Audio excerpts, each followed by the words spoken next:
This is the video taken at a Buddhist religious activities carried out by Ajhan Nissarano at a residence in Melbourne. Ajhan Nissarano is a Buddhist monk attached to Buddhist Society of Victoria in Australia. Ajhan Nissarano was born in Perth in 1952. After working in libraries for 20 years, he ordained at Bodhinyana Monastery as a fully ordained monk in March 1998. He spent a total of 9.5 years at the monastery before traveling to Thailand in 2005 and to Sri Lanka in 2006. He has lived in Sri Lanka for more than 10 years, and for 6 years has been living on his own in a hut under a rock, surrounded by forest, on the side of a mountain. Presently, he is the chief at the Newberry Monastery in Melbourne. Good. When our sila is good, that is a Mangala time. That's a time that there will be success, that will bring happiness. So that's the most important thing. It's not a particular time. And this Mangala Sutra is a complete teaching. Only 12 verses, but it's like a complete teaching. It's very popular because, of course, so many things relate to lay life and the very practical things too. But it's got the whole path in the Mangala Sutta. So it's a very popular teaching. And the reason the Lord Buddha taught this is to counter a lot of the superstition, really, because often we think things that are lucky, they just come out of the blue, no cause. What's the Buddha's teaching about? Causes and effects, yes.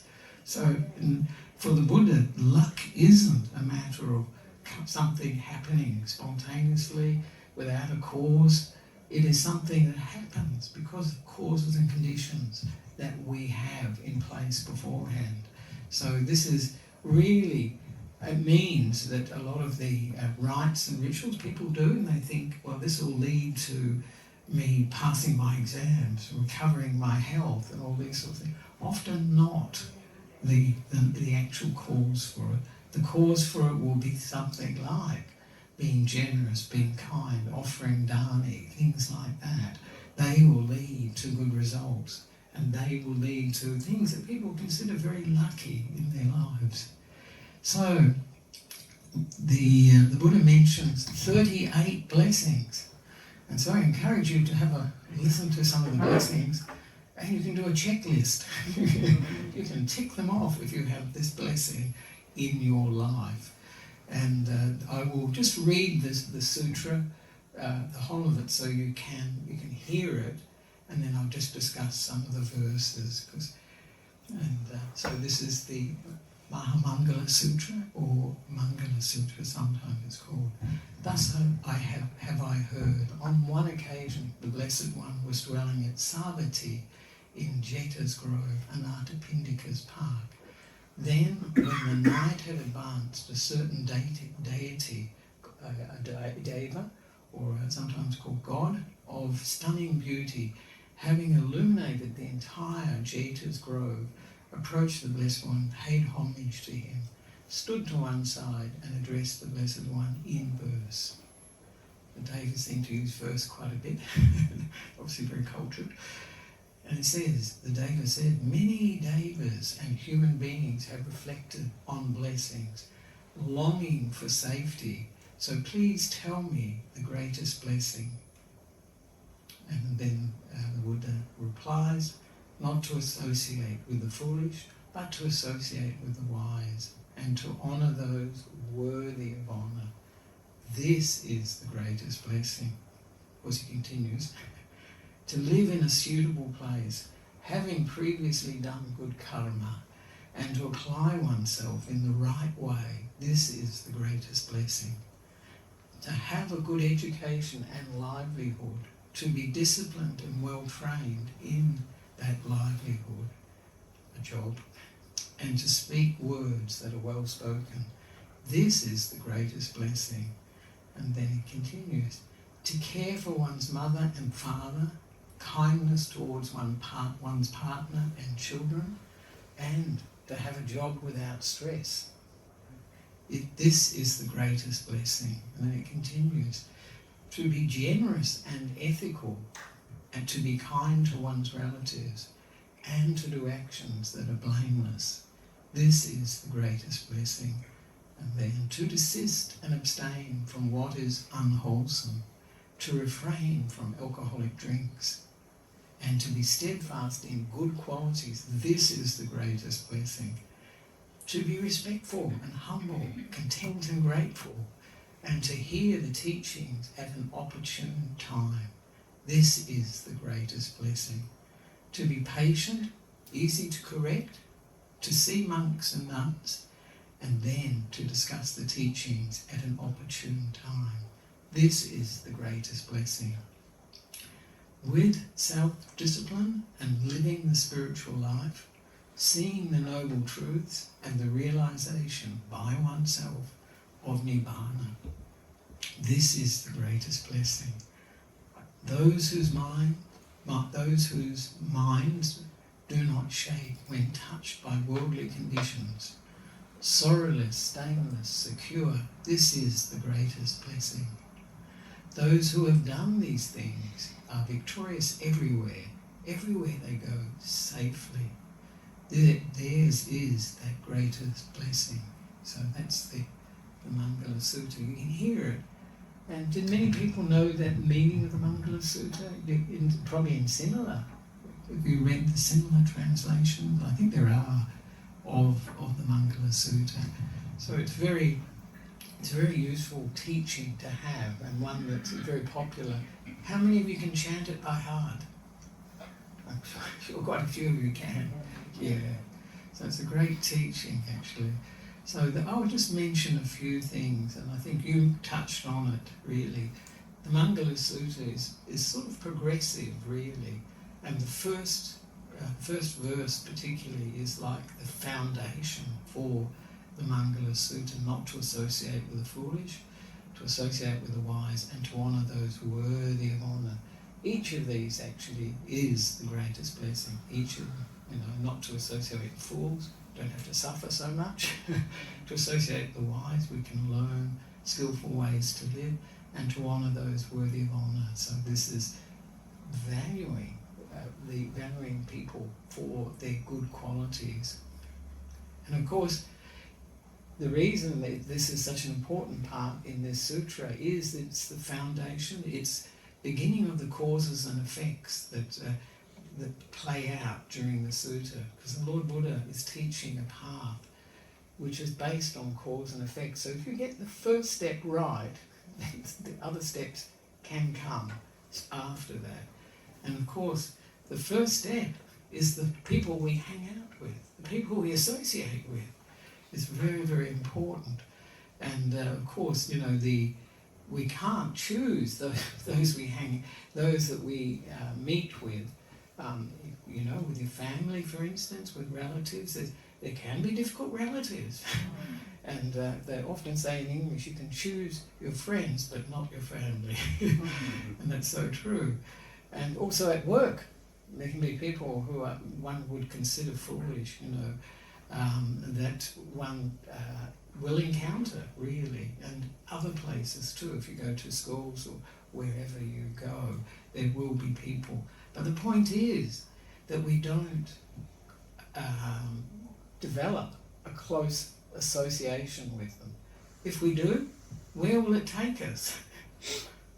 Probably in a similar direction to what those people are going in. Because if we're foolish, of course, it usually means we're lacking in a lot of good qualities, particularly in, what's the most important quality? Kindness. Kindness, yes. Any other qualities? Honesty. Honesty, yeah. Being a good person, really. That's very, very important. But of course, good qualities. A foolish person may think, there's no point in making dharma, giving things to people. You've got to look after yourself, they may say that. So that's very foolish. And they may not have any conscience about their actions. They may have no fear of the consequences. Do things. If I can steal but nobody knows, who cares? That sort of attitude. That's foolish. because that's not how karma works. And they can be lacking in wisdom, so in other words, have lots of wrong views about how things are. But do you think sometimes we're foolish too? I'm pretty sure I can say that's true. You know, we can be foolish. And who are the wise? Who do you think are the wise that the Lord Buddha is encouraging us to associate with? Is it like those who are liberated? Yeah, that'd be great. That's good. If you know who is liberated, who's enlightened, who's awakened, that's good. But really, our Kalyana Mittas, isn't it? Those good people, people that have got good morality, that are kind, they've got good qualities and wisdom, and they can encourage us on the path. Who is the best Kalyana Mitta? They say in Buddhism. Buddha, exactly. And of course, you mentioned it before, Kalyana Mitra is, what did the Buddha say that Kalyana Mitras were? He said, they're not half the holy life, they're the whole of it, the spiritual life. So having good friends or good spiritual guides is really important, because it'll determine which direction we go in. If we hang out with bad people, we'll tend to go in that direction. And of course, parents are very concerned often, I don't know if you are, with the friends of their children. Are they hanging out with good friends or friends that will take them in a bad direction? So that's well worth contemplating. So, one query. Yeah. Regarding Kalyana Mitra, I know Kalyana Mitras try to make their friends good. Yeah. Some on the first place they would show the wrongdoing instantly, but people would misunderstand. So I think that's all over the society. I've seen. Yeah, I think often with a Kalyana Mitra, the best way to teach others is by their example.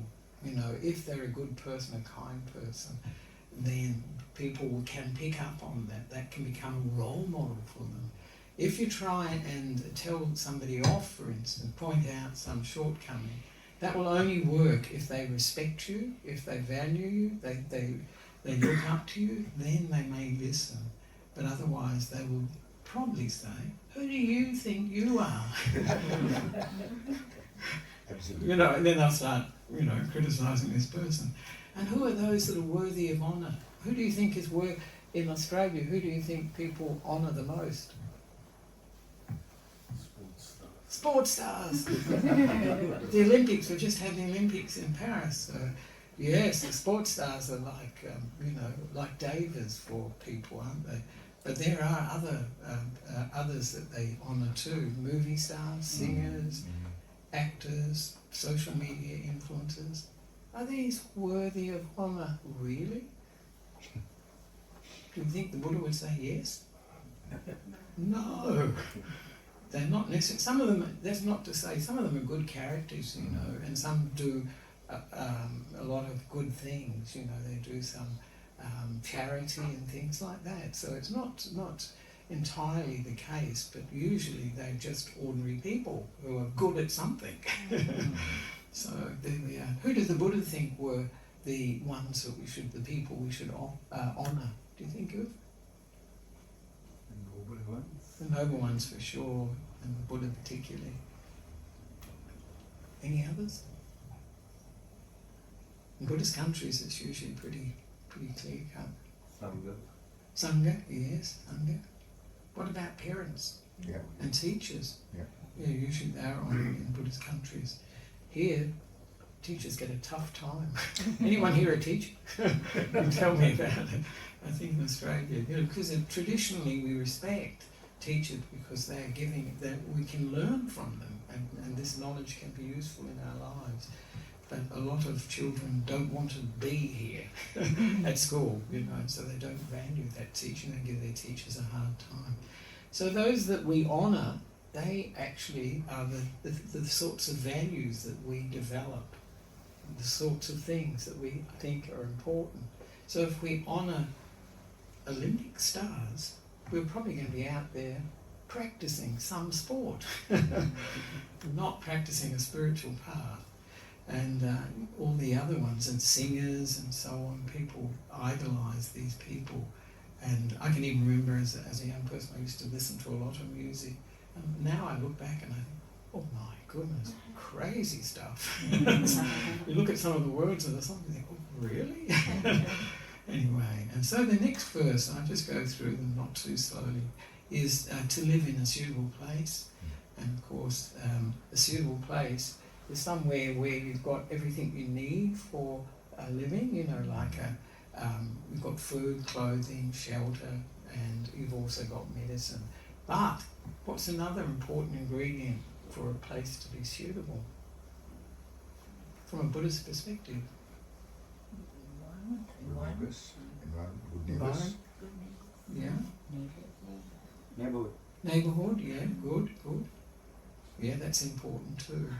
But I think one of the important things is, maybe you think it too, that you have access to the Buddha's teachings. Yeah. You know, in a country, I mean, if you're in Iran or Iraq, it may be difficult to hear the Buddha's teachings.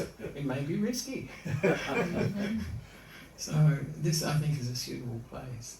And of course, Buddhist country is a very suitable place. But now with the internet, almost anywhere we can hear the Buddhist teachings. And we're blessed. The Dhamma has really expanded in Australia. You probably remember when you first came. Well, no, we're not so early, but people that came very early on to Australia, maybe in the 70s, not much Buddhism really, very little. So we're very, very lucky now. There's a wide range of choice. Tibetan, Zen, Theravada, Mahayana, the stupa of universal compassion, you know, everything now. So that's having a suitable place to have done previously done good karma. What we're experiencing now is the past karma that we have made. And so this is very important. It actually means that the place we live in is probably part of that past karma, actually. You know, that we, for instance, coming to Australia, getting a good job, and then, you know, you can buy a place like this. And this is one of the most important and foundational ones, is to apply ourselves in the right way. This is the greatest blessing, and that is so important because this determines how our life will pan out, how things will happen in our lives, depending on whether we are applying ourselves in the right way. So what do you think the right way to apply ourselves is?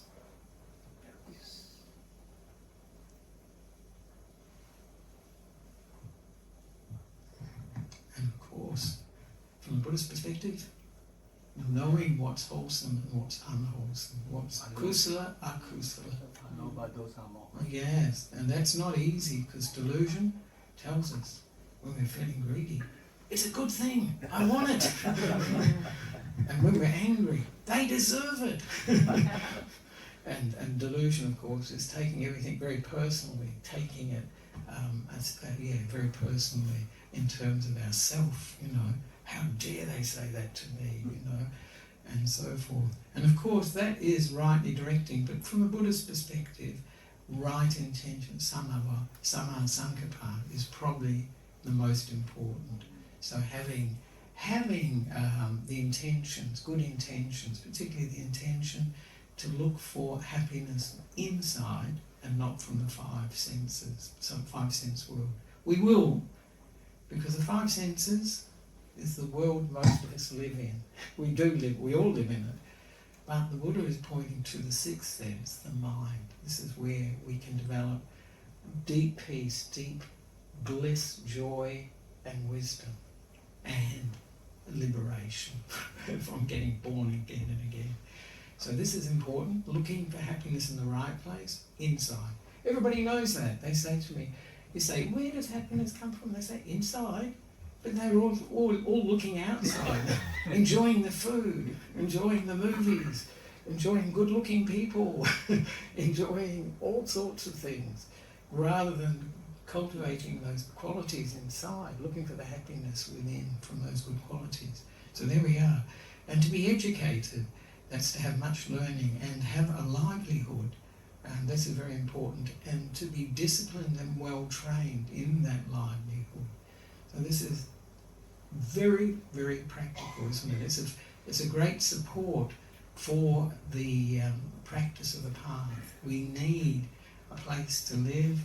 We need to have made punya, pin, and we need to apply ourselves rightly. So this is very important, but these are very practical concerns in the next verse. To be educated, or to be educated and have a livelihood, and to be well disciplined and trained, well trained in that livelihood. It means it will be successful in our job.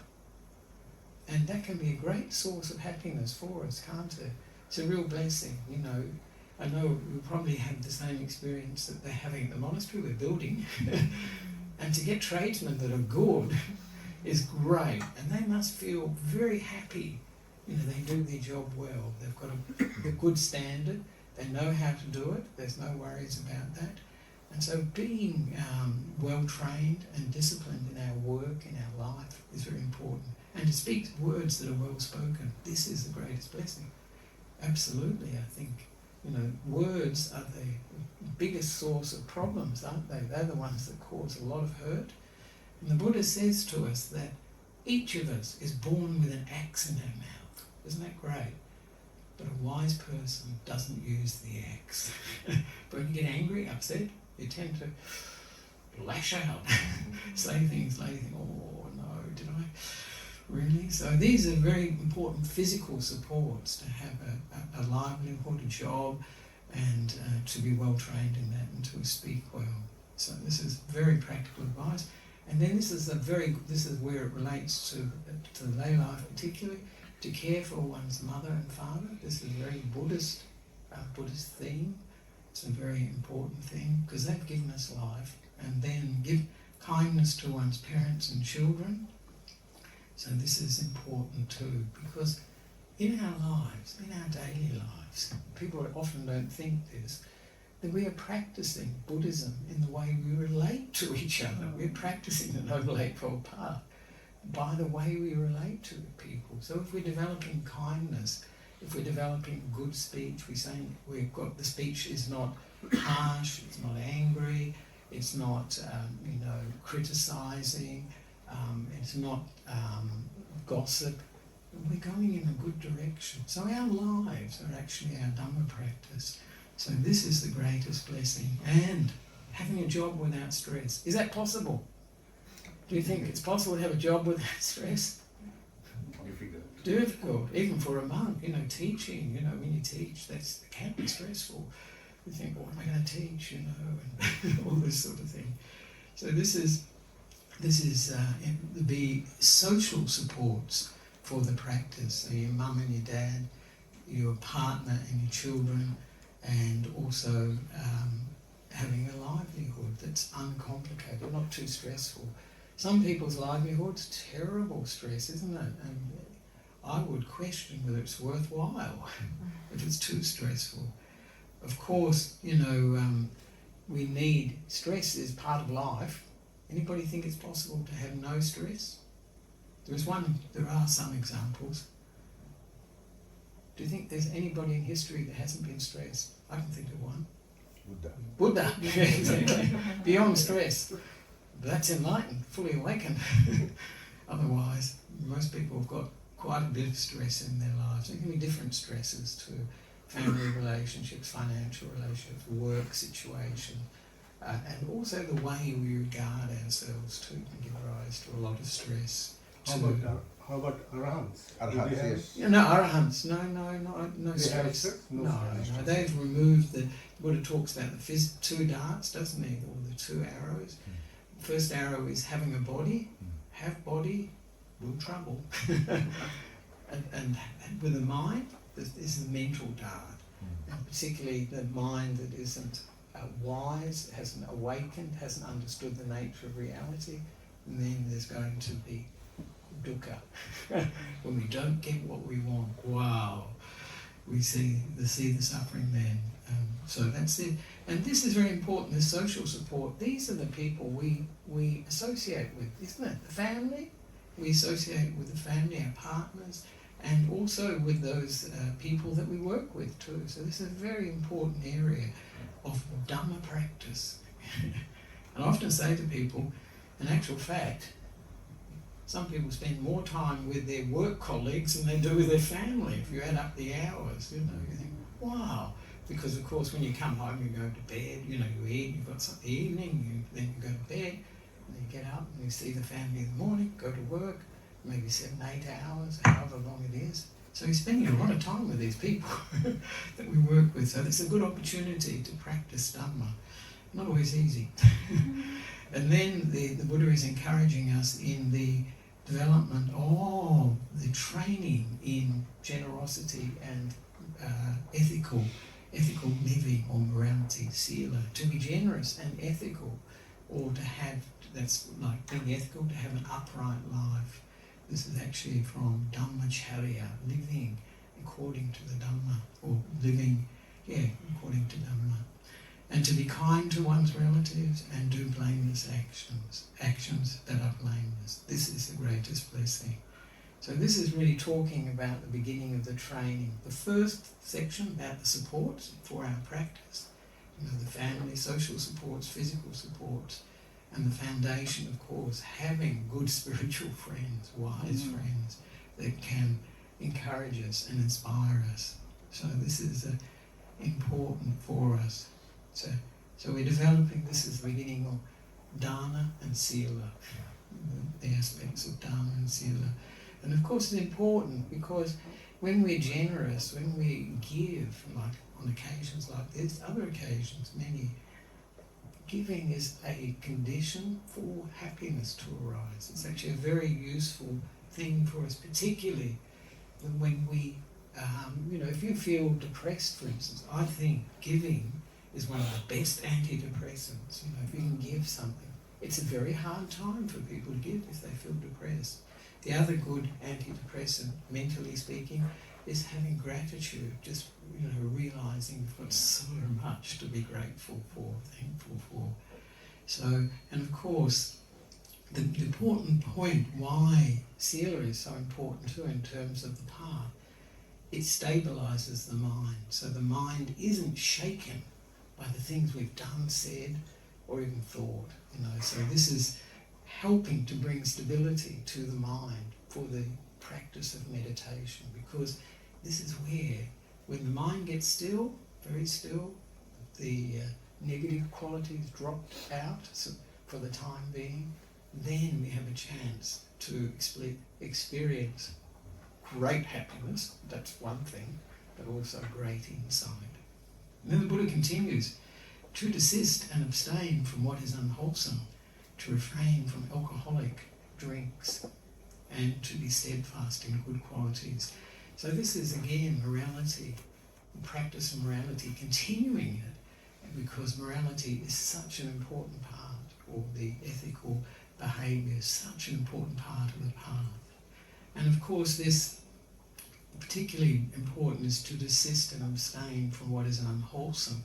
Translation unwholesome is for papa, and papa, in English papa, everybody knows in Sinhala what papa is, but in English it comes out as evil, which is not, it's a bit sort of too much really. Sins, yeah, so that's very sort of a Christian idea, because for Buddhists we don't necessarily have sins, but we have the results of karma. It will come back to us like a boomerang, so there we are. So this is, this ability to desist is great, because morality or virtue rests on the ability to say no at times when we want to say yes. When somebody says something to us and we want to come back straight away with something really nasty. This is a time for practice saying, no, I won't do that. It's not easy. And of course the alcoholic drinks, sometimes it's intoxicating, because the actual word is mada, I think, mada for that. Sanyamo, manjapana. So this is drinks that intoxicate. But then people say, what about tea and coffee? I don't think so. But nevertheless, There we are. So this is important, developing the ethical behaviour even more and more. And then the next one is to be respectful, humble, and to content and grateful. This is one of my favourite verses. And to hear the teaching at an opportune time. This is the greatest blessing. And of course, you know, to be respectful and humble, it means that we can actually get to hear the teachings. If we think we know it all already, what does he know or she know, a monk, nun or a Dhamma teacher? We won't hear it. We can't hear it. We won't learn. So of course, being respectful and humble is very, very useful, is a very lovely qualities to have actually. The opposite, being proud, arrogant, disrespectful, unpleasant mind states that go with that. And it's lovely if you meet very famous people, very famous teachers, Buddhist or other teachers, and they're very humble. It's really inspiring to see. They don't take themselves to be someone special. They're very humble. So I hear the Dalai Lama is a very good example, and Ajahn Brahm, I think, good example. He's very down to earth. And yeah, so being respectful and humble, these enable us to hear the Dhamma, and then of course being content and grateful. When we practice the Dhamma, we will actually, this is a big support for happiness. Contentment means, what does contentment mean? We don't need anything. And most of the time, we're full of things that we need, we have to get, they have to be. And that keeps us busy. If we're content, we've got happiness here and now. If we've got wanting or tanha, it's happiness in the future. Maybe it will happen, maybe it won't. But the Buddha is talking about contentment. It's a great, contentment and gratitude are a great aid for the mind to become still, because the mind hasn't got busyness, it's not going out trying to get things, it's not complaining about conditions, it's grateful for what we have, we're grateful for it. So it's a very good condition for stabilising the mind. And of course hearing it at a favourable time means, or an opportune time means when it can really penetrate, when we can really hear. Often, I'm sure you've been to a lot of bhanas where they come and they go. And it may not be the opportune time, and it may not be expressed in a way that you connect with. So it's important, the opportune time. Yeah. Doesn't it mean that living in the present moment without going into future or worrying about the past? Did that entail that concept? Yeah, that's always very good, because if we are in the present moment when we're hearing a Dhamma teaching, then we can hear it much easier. If we're in the past or future, if we're thinking, do I have to get it chanced in an hour or so after this finishes? Or did he really say that yesterday? And you know, if we're focusing on that and you're hearing a teaching, yeah, of course, it's just going to be like, no, I think he said something, I don't know, it's something about blessings, I think. Something, it could have been. So yeah, agree, being present is not easy because we have a habit of being in the past and the future. And thinking is usually about the past and the future. The present, there's not a big deal about actually, which is why most people start looking at the phone. But if we are present, I actually point this out quite often, if we are present, if we're mindful, then whatever we see, hear, smell, taste and touch will be crystal clear, much clearer.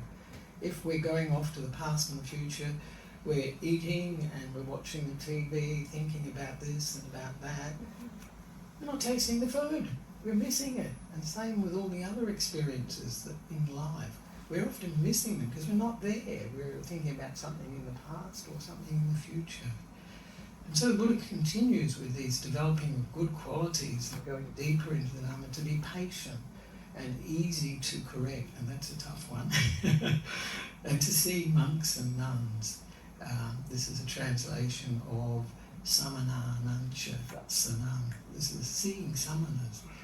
And then to discuss the teaching, or the teaching at an opportune time. This is the greatest blessing. And of course these good qualities, being patient and being easy to correct, mean you can actually have Dhamma discussions and train in the Buddha's teaching. So it's very important to be easy to correct. But being patient is a great lesson. How many of you are patient? Patient. How many of you have kanti? Any kantis here? So this is a really important quality to have. Kanti or patience is when we don't react with negativity and we don't have negativity inside at the same time.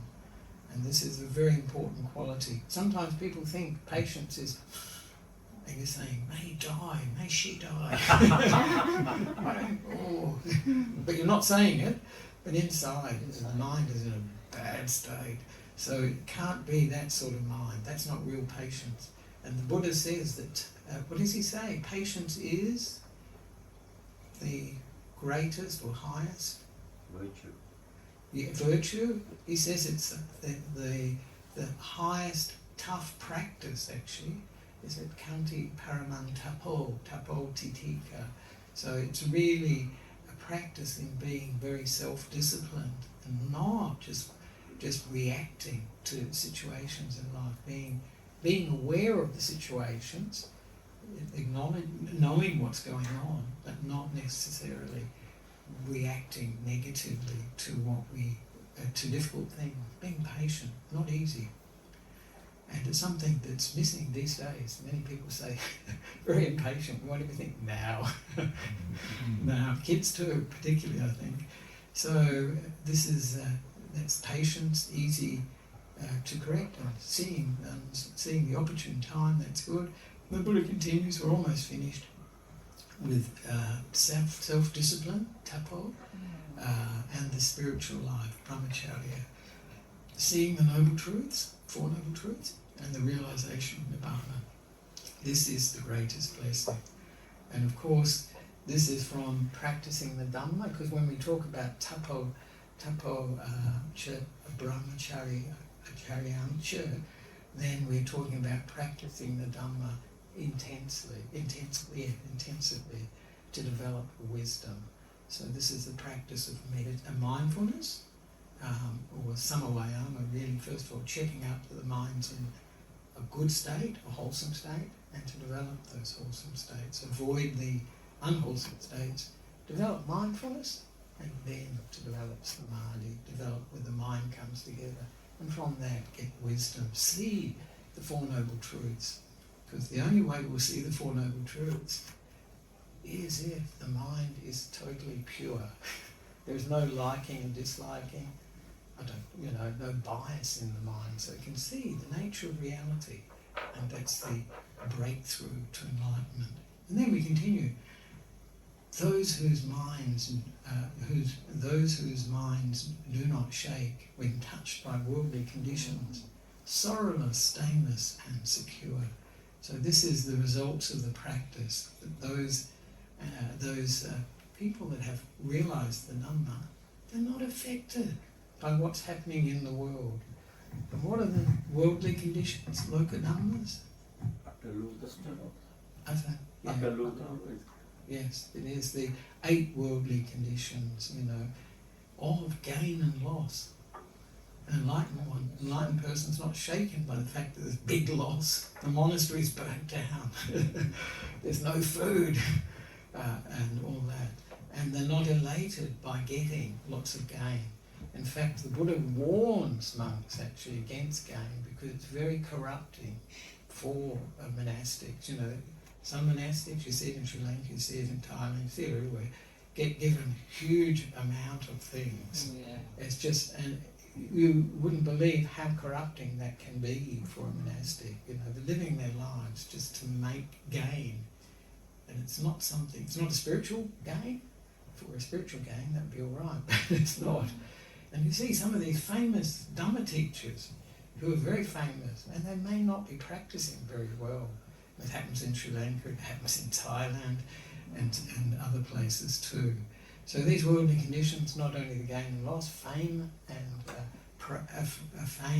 lack of fame or anonymity. So that's a very corrupting thing for monks too. And a lot of people are going for fame or reputation, very good reputation, and they don't want to be a nobody. They want to be somebody. They want to be an influencer on social media or YouTube somewhere. And also the next one, praise and blame. That runs the world, but an enlightened person. Was the Buddha always praised? No way. He was often criticised. Did it affect him? No. And the next one is pleasure and pain. Pleasure and pain. And this is something that an awakened one, a Buddha, an enlightened person, has gone beyond to. They're not. Pleasure and pain is chasing after, isn't it? Pleasant feeling, running away from unpleasant feeling, painful feelings. So this is something that someone who's seen the Dhamma, seen the Four Noble Truths, they're not bothered by this. It'll be unpleasant. Unpleasant conditions for them will be difficult, but they won't be shaken by it. They won't be too bothered by it. And this is the greatest blessing. And then the final, that's it. And the final one is, who do you think that's pretty obvious. That verse refers to a Buddha, or to an Arahant, maybe to an Anagami, and not so much to the stream enterer and the ones returner. They've seen the Four Noble Truths, but they haven't attained Nibbana. So that's and the last verse, just to finish off quickly. Eka disani katwana sabbata parajita sabbata sotinga chanti tamte san mangalam uttananti. Those who have done these things are victorious everywhere. Everywhere they go, safely.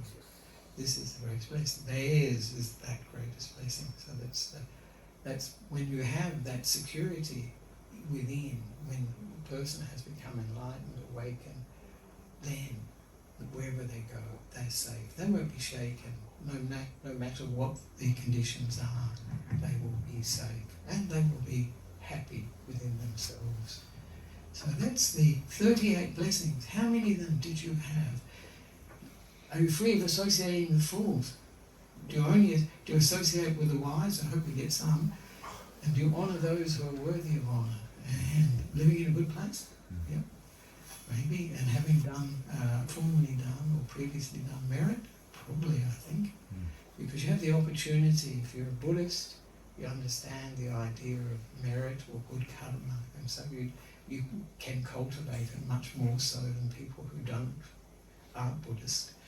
Some people are very good just by their nature, but I think it's great to have guidance. And having set ourselves in the right course, the right way, looking for inner happiness, not looking for the happiness from the senses. Physical supports of having a lot of good education and having a livelihood and all that. I think probably you could say yes. And being well spoken, sometimes probably. That's usual for most people sometimes. Social supports, being supportive of mum and dad and the kids and the partner, and having a job without stress. Probably a lot of you. Big stress. I was going to say maybe small ticks, big ticks. I don't know. And of course, being generous. This is an opportunity today, and having. Living ethically, this is important, and helping out the relatives and avoiding things being blamed for our behaviour, body speech, not so much mind. And then developing the sila even more with abstaining and avoiding from unwholesome things, and abstaining from alcohol and intoxicating drinks, and continuing to develop good qualities, and then being respectful, humble, content, grateful, and hearing the Dhamma. So I think up to this point, where most of us got quite a bit of them, a lot of these blessings. So that's the being patient and being easy to correct. That is a tough one. I think anybody who is in a supervisory position, any of you supervisors? It's pretty tough telling people, no, that's not right. That's not right. It's not easy. So there we are, seeing monks and discussing the Dhamma, and then developing the tapo, the self-discipline, developing the holy life, seeing the noble truths, realising nirvana, and then getting the results of having an unshakable mind that is free of sorrow, is free of defilements, dust, and is safe. So that is the Mangala Sutra. I think it's about time that we have a break before we start the period chanting. I think we'll do some period chanting, just short one. And then we can do the period. So we can offer the pirikara. If you'd like to offer pirikara, this is quite a good time, isn't it? Because once we start the period chanting, I've got the string here, the period nula, so we can just. Actually, I haven't got some scissors, that's the only thing. That is the end of first part of this activity. May the blessing of Noble Triple Gem be upon all of you.